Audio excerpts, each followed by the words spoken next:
Eu sempre chego em casa à noite, né? Mas agora tem sido mais comum também. Eu chego em casa à noite e aí dá uma meia hora, já tem alguma ligação de um paciente que está indo para o pronto-socorro, eu tenho que voltar para o pronto-socorro. Então isso está sendo muito mais frequente do que antes da pandemia, né? Então as horas de descanso acabam sendo muito em menor número nessas horas e também o contato com os meus filhos também acaba sendo menor, né? Desde o começo da pandemia do novo coronavírus, a infectologista Cristina Galafrio Novaes vem trabalhando sem descanso em 5 hospitais particulares de São Paulo e também no Hospital das Clínicas. Até que, recentemente, percebendo um novo aumento no número de infectados, ela resolveu enviar uma mensagem de apelo para o grupo de mães da escola de seus filhos. A mensagem viralizou e pode ser que tenha chegado para você também. Eu vou ler um trecho editado, abre aspas para a doutora Cristina. Nunca achei que fosse fazer um pedido desses, mas aqui estou por exaustão. As infecções por Covid têm aumentado na cidade de São Paulo entre as classes A e B. E não é por ônibus ou metrô lotados. É por festas, encontros, jantares. Espero que esse aumento não passe para a população menos favorecida, porque o HC já não tem condições de reservar novamente o instituto inteiro para tratar Covid. Nós, da saúde, estamos exaustos. Considerem isso antes de promover encontros. Está sendo muito difícil manter nossa saúde mental e física com uma carga de trabalho tão grande de forma contínua desde o início do ano. Fecha aspas. Eu sou Luara Calvenic e este é o podcast da semana.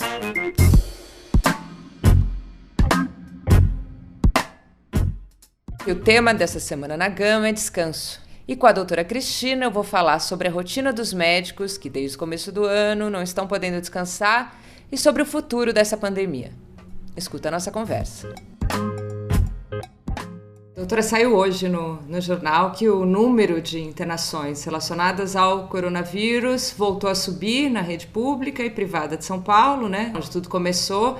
E aí você e outros médicos mandaram ali aquela mensagem alertando para esse fenômeno, né? Fazendo mesmo um apelo ali. Eu queria te perguntar como é que tá a rotina sem descanso dos médicos e também o que te levou a mandar essa mensagem, né? Para os amigos ali, que acabou alcançando mais gente. Vou começar pela segunda pergunta, né? Então, o que me levou a mandar a mensagem é realmente que a gente, né, vinha vendo um aumento significativo, né, dos atendimentos nos pronto-socorros, né, voltados para o coronavírus, nos hospitais particulares, e isso acaba preocupando bastante, né? E quando a gente conversava com os pacientes, uma grande parte desses pacientes que procuravam ali o pronto-socorro tinham participado, né, de reuniões, de festas, né, em ambientes fechados, jantares e tal. Então, foi mais para alertar as pessoas. Na verdade, eu escrevi essa mensagem para um grupo de amigas, né, das mães da classe do meu mais velho, e justamente para alertá-las, né, sobre esse efeito das festas, né, que estava aumentando o número de infectados, porque assim, a gente percebe isso nos pronto-socorros, mas as pessoas que estão fora não têm essa percepção, né? Porque ainda não tinha saído na mídia, exatamente. Então, foi mais nesse sentido de alertá-las e pedir, vamos dar um tempo, porque tá crescendo o número, e elas receberam super bem, né? Então, foi visando isso, né, que eu escrevi para elas, né? E depois acabou vazando e se disseminando essa mensagem, né? Em relação ao descanso, tal, a gente vem num ritmo frenético desde lá do começo, né? Então, é raro eu ter um dia no mês de descanso, né? Normalmente, no mês, eu fico direto, assim, non-stop, assim, fim de semana direto, assim, às vezes eu consigo um dia no mês, né? Mas, assim, um fim de semana inteiro já faz bastante tempo que eu não consigo, né? De descanso. E isso não só eu, né? Tem outros médicos que estão mais ou menos numa intensidade parecida, né? Então, eu tenho um colega meu, por exemplo, né, com quem eu trabalho, ele está com um volume tão grande de pedidos de consulta e tudo mais que ele não consegue dar conta. Ele fala, Cris, às vezes eu atendo no carro mesmo, indo de um hospital para outro, porque eu não tenho mais onde encaixar essas pessoas, né? Então, está num ritmo bem frenético. Porque não é só o serviço, então, do hospital, né? Exato, a gente atende muito a consulta, né? Então, e agora, por conta do coronavírus, tem bastante demanda de consulta à distância, né? Porque as pessoas têm que ficar isoladas, então os casos mais leves a gente acaba atendendo normalmente por vídeo, né? E ele já chegou nessa fase de nem por vídeo mais dar, e ele atende no telefone mesmo, né, no caminho de um lugar para o outro. Nossa, doutora, e os médicos na sua faixa etária, fiquei pensando nisso ali, você tem uns 40 e poucos, assim, eles estão... Tenho 46, eles estão tendo que trabalhar mais e descansar menos para compensar, por exemplo, os médicos mais velhos. Você contou isso no seu texto da Piauí, que alguns colegas mais velhos pediram para que você atendesse os pacientes, eu fiquei pensando nisso. Isso, assim, tem algumas equipes, né, que são lideradas por médicos mais velhos, e vários deles optaram por, né, ficar resguardados em casa. Então os médicos mais jovens, né, estão assumindo esse atendimento por eles, né, pelo menos boa parte desses atendimentos nos hospitais principalmente, né. No caso da equipe que eu trabalho, nós somos em 3 mais ou menos da mesma faixa etária, então a gente não teve esse problema, né, essa questão. Para a gente, assim, a gente vinha já de um trabalho normalmente já intenso, mas se intensificou muito mais agora por conta do aumento da demanda mesmo, né. Mas com desfalque, então, né, porque eu suponho que esses médicos mais velhos...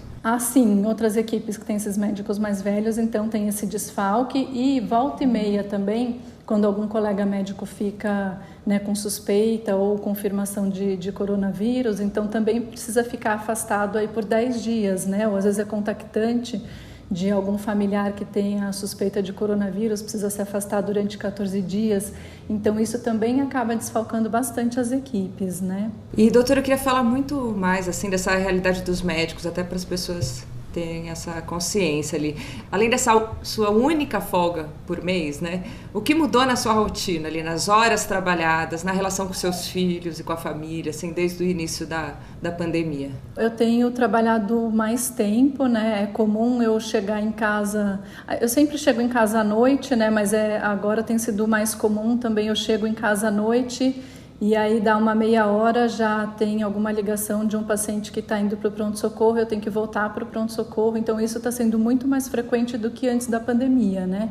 Então, as horas de descanso acabam sendo muito em menor número nessas horas, e também o contato com os meus filhos também acaba sendo menor, né? Paradoxalmente, porque antes da pandemia eles ficavam na escola, então ficavam menos em casa, agora eles estão mais em casa, então teoricamente eu teria uma chance maior de ter um contato mais prolongado com eles, mas aí eu não paro em casa, né? Então o contato com eles acaba sendo bem pequeno também. Aí quando eu chego dos hospitais, né, muitas vezes eles já estão dormindo também, né? Uma outra coisa que tem acontecido que eu não acho tão bom também, que às vezes, né, minhas filhas, né, que iam dormir mais cedo, estão dormindo um pouquinho mais tarde, né, para poder ficar um pouquinho comigo, tal. Então tem esses impactos, né? E eu suponho que você tome mais cuidado também na convivência com elas, né? Não sei se isso mudou ali pelo medo de contaminação. No começo também evitava ficar abraçando, beijando muito, né? Minha mais nova até reclamava bastante disso, que ela é super de abraçar, de ficar perto, tal. E no começo eu falava, não fica tão perto, porque se mamãe pegou alguma coisa eu posso transmitir sem saber ainda, tal.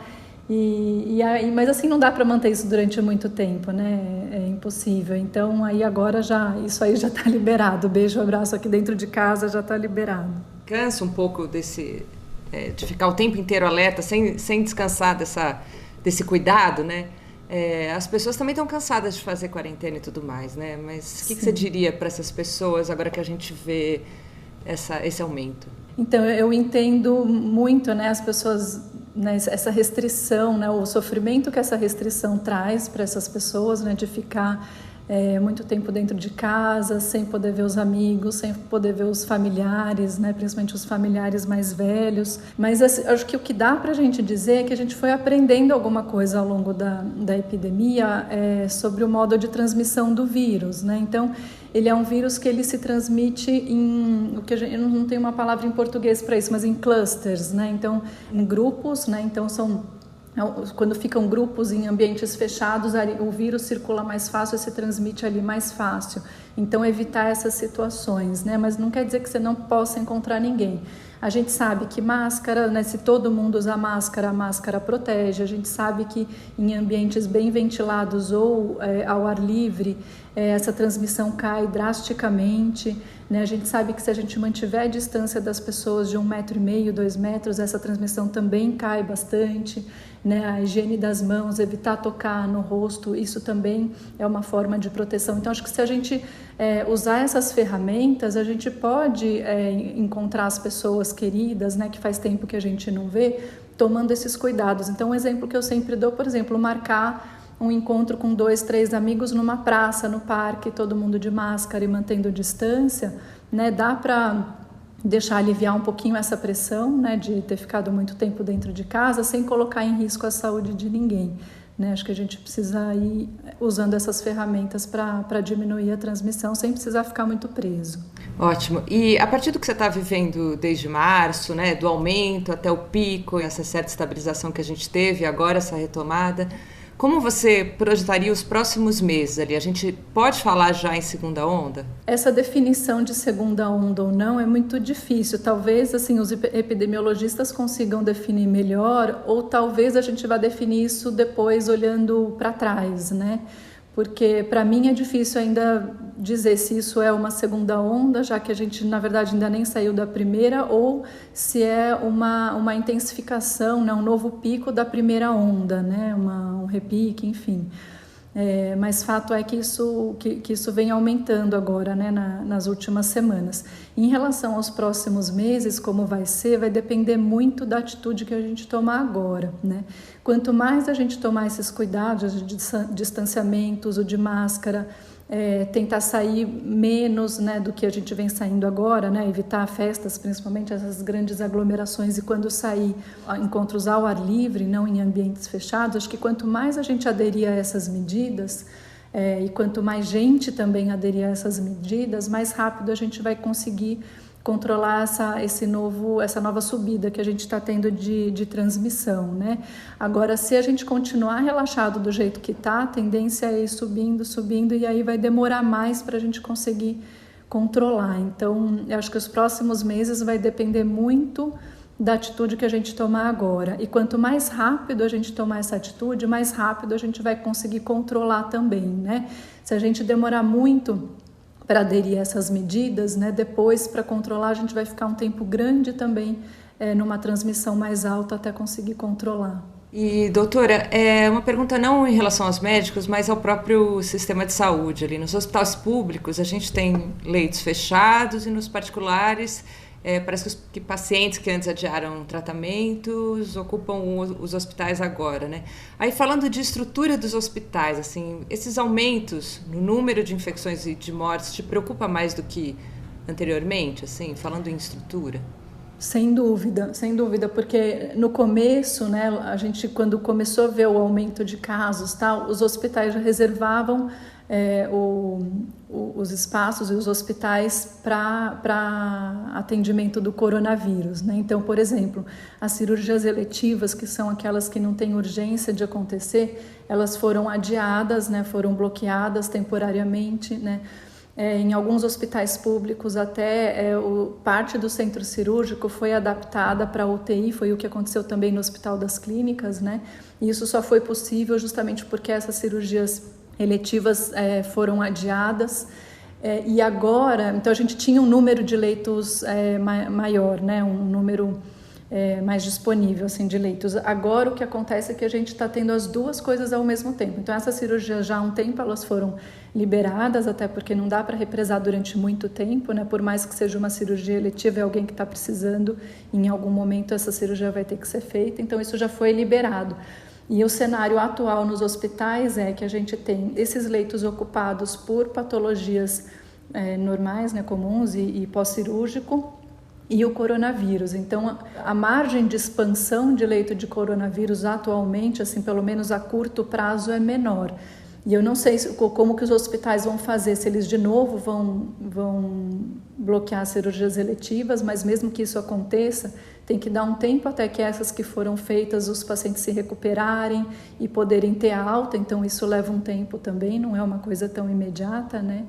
Mas enfim, tem essa preocupação grande por conta agora da convivência, da disputa dos leitos, né? Vamos dizer assim, pelos dois lados, né? E doutora, como e quando todos nós, eu incluo aí principalmente médicos e pessoas comuns também, teremos descanso dessa pandemia? Qual o cenário possível para a gente prever em curto, médio e longo prazo, na sua opinião?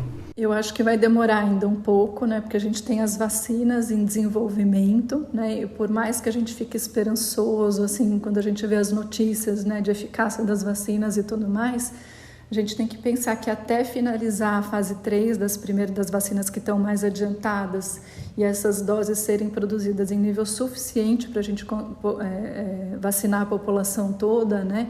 Ou pelo menos uma parte significativa da população, né, tem que considerar aí logística, decidir que grupos a gente vai vacinar primeiro ou não, enfim, então isso tudo vai levar um tempo muito grande ainda. Acho que a gente vai ficar uns bons meses ainda, né, tendo que lidar com o vírus e acho que é por isso que a gente tem que aprender a tomar essas medidas mesmo de convivência sem precisar ficar preso, né, mas também ao mesmo tempo sem favorecer a circulação do vírus, porque durante vários meses ainda ele vai estar por aqui ainda fora de controle. Não existe mágica, né? Basicamente é... Exatamente. Infelizmente não. Muito bom, doutora. E essa semana o governo estadual havia previsto, né, passar para uma nova fase. Isso foi suspenso. A isso eu relacionei imediatamente às festas de final de ano, né? Das famílias que não se veem aí faz tempo, então querendo se encontrar. O que você diria para essas pessoas? Como infectologista? Realmente, assim, essas festas de fim de ano realmente é uma grande preocupação, né? Eu, assim, acho que talvez o que a gente vai ter que conversar muito, assim, enquanto sociedade, discutir ideias, né? Criar algumas saídas, né? Para ter esses encontros sem colocar em risco, né? Ninguém. Acho que por enquanto o que eu consigo vislumbrar, assim, são festas menores, mas assim, ao ar livre, festas na verdade assim, encontros de família mais, né? E aí de preferência ao ar livre, com o mínimo de pessoas possível, né? E todo mundo usando máscaras, mas também tem que pensar que são festas em que se come, né? Tem jantares e tudo mais, então principalmente na hora de comer, tomar muito cuidado para ficar longe, né, das outras pessoas, né? Talvez, não sei, fazer festa em quintais, coisas assim, colocando mesas bem separadas uma das outras e cada núcleo familiar ficar numa mesa distante da mesa do outro núcleo familiar. Eu não sei, mas a gente vai ter que criar algumas ideias para tentar contornar isso, né? Sem o encontro fica muito difícil, né? Da gente pensar, né, um final de ano sem um encontro nenhum, mas talvez assim com menor número de pessoas e ao ar livre, com máscara, alguma coisa a gente vai ter que pensar aí. Metade pelo vídeo, metade ao vivo, vai ter que ser. Talvez, tentando proteger principalmente os mais velhos, né? Uma outra coisa importante também quem planeja visitar os pais, os avós nessa época e tudo mais, talvez tomar um cuidado maior nas 2 semanas que antecedem esse encontro, né, que é o período máximo de incubação do vírus, ficar o máximo possível dentro de casa, fazer um isolamento mesmo, né, um auto-isolamento, aí vamos supor, eu vou encontrar dia 24 de dezembro com a minha mãe, com a minha avó, então aí a partir do dia 10 de dezembro eu já tento não sair para mais nada de casa, né, para não correr o risco de me infectar nesse período e levar para elas. Então talvez seja uma outra estratégia também, né. Muito bom, doutora. Muito obrigada. Imagina, obrigada. Eu que agradeço. No site da Gama você encontra algumas matérias dentro desse tema, tem um guia de como descansar a cabeça, o corpo, uma matéria sobre a invenção do descanso na sociedade, no mundo do trabalho e a dificuldade de achar esse tempo para desligar hoje em dia. Entra lá para ler tudo isso e aproveita para assinar as nossas newsletters. Assim você não perde nada. E se você gostou desse podcast, eu te convido para assinar o nosso canal no Spotify, no Apple Podcast, no Google Podcast. Eu sou Luara Calvenic e este é o podcast da semana. A cada 7 dias, um tema novo para você. A edição de som é da Laura Kapeliushnik.